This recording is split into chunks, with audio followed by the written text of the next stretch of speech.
కూటమికి సపోర్ట్ చేసేవాళ్ళు ఉన్నారు, పవన్ కళ్యాణ్ గారికి సపోర్ట్ చేసేవాళ్ళు ఉన్నారు. వాళ్ళందరినీ అడుగుతా ఉన్నా, మీరు ఓట్లు ఎట్లా వేసుకుంటారా చూద్దాం. నాకు జరిగిన అన్యాయానికి మీరు అండగా రాలని అడుగుతా ఉన్నా. ఏ పార్టీలోనే ఉన్నా పోలీసులు రక్షించాలండి. నన్ను పోలీసులు రక్షించకపోతే ఎవరు రక్షిస్తారు? నా బంధువులు కదా, నా ఎక్స్టెండెడ్ ఫ్యామిలీ కదా ఈ కప్ సంఘం. మీరు రక్షించరా నన్ను? మీరు నాకు అండగా ఉండరా అని అడుగుతా ఉన్నా.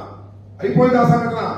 కానీ న్యాయ పోరాటంలో మీ అందరి ఆశీస్సులతో ఎవరైతే నా మీద దాడి చేసి, ఎంత ఆశ్చర్యండి, నా మీద దాడి చేస్తే కేసు కడితే ఎప్పుడు వదిలేస్తారా?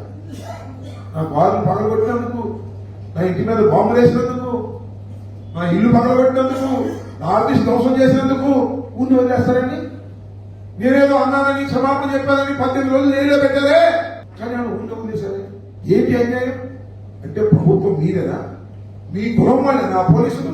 వదిలేయటం ధర్మమేనా? ఇది సమంజసమేనా? ఇవాళ ఇలా జరిగింది, రేపు ఇంకోటి. ఆ పోరాటానికి నా కులం మద్దతు, నా పార్టీ మద్దతు కావాలని అడుగుతా ఉన్నా.